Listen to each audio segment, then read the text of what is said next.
मेरे मुस्तफ़ा करीम का भी अंदाज देखें। ये बुखारी है, ये मुस्लिम है। हजरत अनस बिन मालिक फरमाते हैं कि हुजूर अलैहिस्सलाम ने ना सुर्ख धारीदार चादर ली और हुजूर ने कंधे पे रखी। सुर्ख धारीदार चादर नजरान से आया करती थी तो जरा सख्त होती थी, कुछ कपड़े सख्त होते हैं ना। फरमाते हुजूर गुजर रहे थे तो एक आदमी आया, भिखारी, उसने हुजूर की चादर को पकड़ा पीछे से। उसे तरीका नहीं आता ना अभी मांगने का, चादर को पकड़ के ना यूं खींचा हुजूर की तवज्जो कराने के लिए, जैसे कोई बच्चा किसी वक्त पीछे से पकड़ के दामन खींचता है, खींचा। तो हजरत अनस बिन मालिक फरमाते हैं कि इस जोर से उसने खींचा कि हुजूर की गर्दन पर मैंने निशान पड़ा हुआ देखा, नाजुक वजूद अतर, निशान पड़ गया। तो हुजूर ने जब पलट कर उसकी तरफ देखा तो वो कहने लगा, ए मोहम्मद सल्लल्लाहु अलैहि वसल्लम, मैं कुछ मांगने आया हूं, मुझे कुछ दीजिए। मेरा तो दरवाजा भिखारी जोर से बजा देता तो मैं उसे डांट देता, ये कोई तरीका है? खैरात लेने आए हो, कर्जा लेने आए हो? लेकिन जब उसने कहा ना हुजूर कुछ दीजिए, तो हदीस के लफ्ज ये हैं, फलतफता इलैहि फदाहिक। हजरत अनस कहते हैं कुर्बान जाऊं, महबूब ने जब उसकी तरफ देखा तो हुजूर ने मुस्कुराना शुरू कर दिया। ये बड़ा मुश्किल काम है कि कोई गले में चादर डाल के खींचे और इंसान मुस्कुराए। लेकिन बरेली के इमाम फरमाते हैं, जिसके गुच्छे से लच्छे जड़े नूर के, उन सितारों की नुज़हत पे लाखों सलाम, उनके खुतबे की हैबत पे बेहद दुरूद और उनकी बातों की लज्जत पे लाखों सलाम, और जिसकी तस्कीन से रोते हुए हंस पड़े, जिसकी तस्कीन से रोते, जिसकी तस्कीन से रोते हुए, कहते हैं हुजूर हल्का सा तस्कीन करते थे, पूरा मुस्कुराते भी नहीं थे, तो रोने वाला हंसना शुरू कर देता था। अब यहां एक सवाल पैदा होता था कि वो तस्कीन तो फिर हुजूर कभी कभी करते होंगे ना, यानी वो मौज तो कभी कभी आती होगी। तो आला हजरत ने अगले मिसले में उसका जवाब दे दिया, फरमाने लगे ऐसा नहीं था कि फिर लोगों को इंतजार करना पड़ता था कि हुजूर मुस्कुराएंगे तो रोते हुए हंसेंगे। फरमाया नहीं, जिसकी तस्कीन से रोते हुए हंस पड़े, उस तबस्सुम की आदत पे लाखों सलाम। इस मुस्कुराहट के लिए इंतजार नहीं करना पड़ता, बल्कि ये तो हर वक्त बहती रहती है, ये तो हुजूर की आदत है। उस तबस्सुम की आदत पे लाखों सलाम। फलतफता इलैहि फदाहिक, हुजूर ने तवज्जो फरमाई तो मुस्कुराए। उसने गले में चादर डाल के खींचा है तो नबी पाक अलैहिस्सलाम ने फरमाया, दो पहाड़ियों के दरमियान जितनी बकरियां खड़ी हैं सारी ही इसे दे दो, सारी। अब वो शख्स हुजूर की तारीफ करने लगा, अब उसने हुजूर से अदब सीखा। हम लोग जब थोड़ा सा किसी को सिखाने का मूड बनाए, हमारे यहाँ सिखाने का मूड नहीं है, हमारे यहाँ तो आदमी को बेअदब करार दे दिया जाता है। हम किसी शख्स की तरबियत नहीं करते, बल्कि उसको कहते हैं तुझे पता नहीं है चलना कैसे था, आना कैसे था, बैठना कैसे था। भाई आप पहले सिखा लें, तालीम दे लें, उसको पहले आप बाखबर करें, उसके बाद अगर कभी झिड़कना हो तो अपने शागिर्द को, बेटे को, सिलसिला तरीकत में आने वाले को आप तंबीह कर सकते हैं। लेकिन लोगों को उस रवैये के साथ, बड़ी खूबसूरत हदीस लिखी है काजी अजाज रहमतुल्लाह ताला अलैह ने शिफा शरीफ में, बड़ी खूबसूरत। फरमाते हैं कि एक बद्दू ना हुजूर की बारगाह में कुछ लेने आ गया, खैरात लेने आया। रात का वक्त था तो हुजूर सल्लल्लाहु अलैहि वसल्लम ने कुछ अता किया। जब उसने, हुजूर ने कुछ दिया ना, तो उसने बड़ी सख्त बात की, बड़ी सख्त बात की। हुजूर ने कुछ दिया तो कहने लगा कि या रसूल अल्लाह सल्लल्लाहु अलैहि वसल्लम, मैंने तो बड़ी तारीफ सुनी थी, माज़अल्लाह सुम्मा माज़अल्लाह नकले कुफ्र कुफ्र न बाशद। कहने लगा मैंने तो बड़ी तारीफ सुनी थी, आपने तो कुछ भी नहीं दिया। हालांकि हुजूर तो जिसको एक कतरा अता करे उसकी तो नस्लों की भूख भी खत्म हो जाती है। लेकिन देहाती था ना, अनपढ़ है, अभी बद्दू है, आदाब नहीं जानता। मैंने तो बड़ी तारीफ सुनी थी, तो ये आप क्या दे रहे हैं, ये आपने क्या किया? हजरत उमर फारूक रदी अल्लाह ताला अन्हु मौजूद थे, तो जनाब उमर ने तलवार पर हाथ रखा, इस बेअदब को कत्ल करेंगे। हुजूर ने फरमाया उमर ठहर जा, जल्दी ना कर। हजरत उमर फारूक रदी अल्लाह ताला अन्हु कहते हुक्म पाके मैं ठहर गया, तो हुजूर ने उस बद्दू का दामन पकड़ा, हुजूर घर ले गए। घर ले जाके हुजूर ने उसे कुछ और दिया। फरमाया अब क्या ख्याल है? कहने लगा थोड़ा और मिल जाए तो अच्छा है। हुजूर ने थोड़ा और दिया, फिर और दिया, फिर और दिया। अब तंगी ये दामा पे ना जा, और भी कुछ मांग। जब हुजूर ने बड़ा नवाजा ना, कहने लगा या रसूलल्लाह बस करें, अब तो मुझसे उठाया भी नहीं जाएगा, अब नहीं उठाया जा। और एक रवायत यूं भी है कि वो मुसलमान भी नहीं था। हुजूर उठाया नहीं जाएगा, बस करें। हुजूर ने फरमाया अब तेरा मेरे बारे में क्या ख्याल है? तो अर्ज करने लगा या रसूल अल्लाह, मैंने तेज आंधी, इतनी तूफान इतना तेज चलता नहीं देखा जितनी आपकी सखावत तेज चलते हुए देखी है। हुजूर ने फरमाया मस्जिद में तुमने मेरे सहाबा के सामने जो कहा ना, उससे उनके दिल टूट गए। ये लफ्ज अगर तुम मस्जिद में जाके बयान करोगे ना तो उनके दिल जुड़ जाएंगे। अब इस फिक्रे को समझिएगा, जब उसने कहा कि हुजूर ने कम दिया तो दिल टूटे, दिल टूटे, यानी महबूब उम्मत को ये दर्श दे रहे हैं कि जब तुमने कहा ना नहीं देते तो उम्मत का दिल टूटता है, और जब तुम कहते हो ना हुजूर बड़ा देते हैं तो दिलों में खुशी दाखिल होती है। कौन देता है देने को मुंह चाहिए, देने वाला है सच्चा हमारा। नबी करीम सल्लल्लाहु ताला अलैहि वसल्लम उसे मस्जिद में लाए। खास गौर फरमाइए, मस्जिद में ला करके हुजूर अलैहिस्सलाम ने फरमाया वही बात करो, अब कहो क्या कहते हो।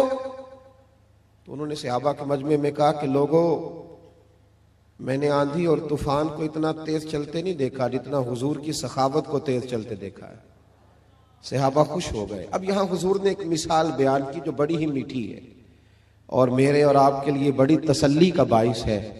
महबूब अलैहिस्सलाम फरमाने लगे, उमर अगर तुम इसे उसी अकीदे पे कत्ल कर देते जो इसने पहले बात की थी तो ये दोज़ख में जाता, और जो अब जुमले बोल रहा है अगर इस बात पर दुनिया से जाएगा तो अल्लाह इसे जन्नत अता करेगा। हुजूर ने एक मिसाल दी। महबूब फरमाने लगे, मेरी और तुम्हारी मिसाल उस आदमी की तरह है जिसकी ऊंटनी भाग गई थी, उसकी नाक से नकेल निकल गई थी, बहुत सारे लोग उसको पकड़ने के लिए दौड़े, कोई उसे नेजा मारता था, कोई डंडा मारता था, कोई छड़ी मारता था। ऊंटनी को जैसे जैसे लोग पकड़ने के लिए भागते थे वो बिदकती थी, आगे जाती थी, हत्ता कि वो लहू लुहान हो गई, थक गई, परेशान हो गई। महबूब फरमाने लगे फिर अचानक उसका अपना मालिक आ गया, उस ऊंटनी का अपना मालिक आया और लोगों से कहने लगा पीछे हटो, ये तुमने मेरी ऊंटनी का क्या हाल किया। उसने थोड़ा सा चारा जमीन से उठाया और जैसे ही ऊंटनी को दिखाया वो दौड़ती हुई आई, दौड़ती हुई मालिक के पास आई। उस शख्स ने उसकी पुश्त पर हाथ फेरा बगैर किसी की मदद के। खास गौर करें बात पर, खास तवज्जो करें, बगैर किसी की मदद के ऊंटनी की नाक में नकेल डाली और फिर लोगों से कहने लगा तुमने बड़ा जुल्म किया, मेरी ऊंटनी को तंग किया, ऊंटनी मेरी है तो संभालने का तरीका भी मुझे ही आता है। गोया हुजूर फरमाने लगे उम्मत भी मेरी है, ये उम्मत मेरी है तो संभालने का तरीका भी मुझे ही आता है। रब्बे हबली उम्मती कहते हुए पैदा हुए तो हक ने फरमाया कि बख्शा अस्सलातु वस्सलाम। ये तरीका सीखे उम्मत को संभालने का, ये हुजूर ने हमें तरीका दिया, उम्मत को संभालने का तरीका सीखे। क्या क्या बहुत गर्जदार आवाज के साथ लोगों को संभाला जाएगा? क्या किसी शख्स को मुतकब्बिर कह के फिर उसे छोड़ दिया जाएगा कि वो तकब्बुर में बढ़ जाए? किसी शख्स को दुनियादार कह के उसे छोड़ दिया जाएगा कि जो मर्जी करता रहे? किसी शख्स को बहुत ज्यादा गुनाहों में उलझा हुआ देखकर छोड़ दिया जाएगा? नहीं, हिकमत के साथ उसका इलाज किया। देखे ना हुजूर की बारगाह में आके एक शख्स ने कहा था या रसूल अल्लाह सल्लल्लाहु ताला अलैहि वसल्लम, हुजूर मैं कलमा पढ़ना चाहता हूँ। इमाम राजी इस हदीस को लाए, मैं हुजूर कलमा पढ़ना चाहता हूँ लेकिन मेरी कुछ बुरी आदत हैं जो मुझसे छूटती नहीं। तो हुजूर ने फरमाया कौन कौन सी?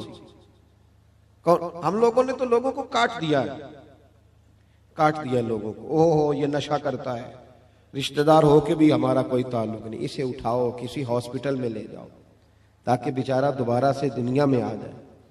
किसी से गलती हो जाती है तो लोग उसे काट डालते हैं, बल्कि इस तरह करते हैं कि मुआशरे से काट दिया जाता है। जब आप प्यार करेंगे, इन लोगों को वापस लाएं, ये फिर से सोसाइटी का हिस्सा बनेंगे। इमाम राजी कहते हैं कि उस शख्स ने आके अर्ज किया, रसूल अल्लाह सल्लल्लाहु अलैहि वसल्लम, मेरे अंदर कुछ बुरी आदत है जो मैं छोड़ नहीं सकता, तो उनके होते हुए मैं कैसे कलमा पढ़ूं? हुजूर ने फरमाया बयान करो। अर्ज करने लगे, या रसूल अल्लाह सल्लल्लाहु अलैहि वसल्लम, मैं माज़ अल्लाह ताला नाजायज़ फेल का, औरतों से नाजायज़ ताल्लुक़ रखने का भी आदी। हुजूर मैं चोरी भी कर लेता हूँ, माज़ अल्लाह शराब भी पी लेता हूँ, और चौथी बात यह की कि हुजूर झूठ बोलने का बड़ा आदी हूँ। हुजूर इन गुनाहों की मौजूद बड़ी कोशिश की है पर यह जान छूटती नहीं, इनकी मौजूदगी में कैसे कलमा पढ़ूं? मेरे मुस्तफ़ा करीम मुस्कुराए। हुजूर ने फरमाया एक छोड़ दोगे? कोई नहीं तवज्जो की आपने मेरी बात में। क्या फरमाया? बोलिएगा। वैसे मेरा मशवरा है, जो ज्यादा गुनाहों में घिरे हुए हैं एक छोड़ के देखें। एक बीमारी का इलाज हो जाए तो दूसरी का भी हो ही जाता है। हम सब बीमारियों के साथ जीना चाहते हैं, एक छोड़ के तो देखना भाई, एक एक करके छूट जाया करती, एक छोड़ दे। उसने कहा हुजूर हुक्म करे, मैं सरदार हूं कबीले का। पर मैं तुमने झूठ नहीं बोलना आज के बाद, ये पहले छोड़ दे, मैं तुम्हें कलमा पढ़ाता हूं। कहा हुजूर वादा हो गया, झूठ नहीं बोलूंगा। वो कहते हैं झूठ छोड़ने के वादे पर मैंने महबूब अलैहिस्सलाम ने मुझे दवा दे दी, मैंने कलमा पढ़ा। माज़ अल्लाह ताला पहले दिन जब मैं गया तो मुझे एक चीज गिरी पड़ी नजर आई, चोरी भी ना करनी पड़ी लेकिन किसी की थी। जब मैं हाथ डालने लगा मेरे दिल में ख्याल आया, अगर किसी ने पूछ लिया कि भाई मेरी वो चीज तो नहीं देखी, तो झूठ तो मैं बोल नहीं सकता, तो सच बोलूंगा तो चोर बना देंगे लोग। कहते हैं पहले दिन ही वो चोरी वाला मामला तो गया हाथ से। अब मैं जरा आगे बढ़ा तो घर पहुंचते ही शराब की बोतल हाथ में आई। फरमाते हैं दिल में ख्याल आया कि शराब पी के बाहर निकलूंगा, किसी सहाबी ने जिनका मैं पीर भाई हो गया हूं, अगर मुझसे शराब की बदबू सूंघ के पूछा कि तुमने शराब पी है, शराब पी है, तो झूठ तो बोल नहीं सकता, तो सच बोलूंगा तो क्या सोचेंगे कि हुजूर का गुलाम होके ये काम करता है। फरमाते रात हुई तो एक खातून के पास गया, माज़ अल्लाह सुम्मा माज़ अल्लाह, मुंह काला करने को। भाइयों सुनना, कहते हैं जब मैं उसके करीब पहुंचा, हम कलाम हुआ, तो वो कहने लगी सुना है तूने कलमा पढ़ लिया है, सुना है तू मुसलमान। भाई तुझसे लोग पूछते तो है ना कि बता तू किसका शागिर्द है, लोग कहते तो है ना कि तू फलां का मुरीद भी बनता है और ये तेरा रवैया है, तू इतने बड़े बाप का बेटा है और ये तेरा अंदाज है। लोग पूछते तो है ना कि इतने शानों वाले नबी का कलमा पढ़ते हो और ये तर्ज जिंदगी अपनाया हुआ है, दुनिया के सबसे बेहतरीन मजहब के मानने वाले हो और ये अंदाज फिक्र है। रसूल रहमत सल्लल्लाहु अलैहि वसल्लम के वो गुलाम फरमाते हैं कि उसने पूछा कलमा पढ़ गया? मैंने सुना। फरमाते दिल में ख्याल आया कि झूठ बोल नहीं सकता और सच बोलूंगा तो क्या हाल होगा। फरमाते वहां से भी वापिस आ गया, एक ही दिन गुजरा था, एक ही गुनाह हुजूर ने छड़वाया था और मेरे सारे छूट गए। फरमाते हैं अगले दिन मैं मस्जिद नबवी में हाजिर हुआ तो सब लोग बातें पूछ रहे थे, मैं दूर बैठ के महबूब के बस चेहरे की जियारत करता जा रहा था, मैं बस चेहरा ही देखता जा रहा था, मैं देखता ही जा रहा था, मैं देखता ही जा रहा था और मेरा दिल नहीं भर रहा था। हजरत सिद्दीक अकबर कहने लगे क्या देख रहे हो? तो मैंने कहा इस हिकमतों वाले रसूल को देख रहा हूं। बात एक बताते हैं, दुनिया भी बन जाती है, आखिरत भी संवर जाती है।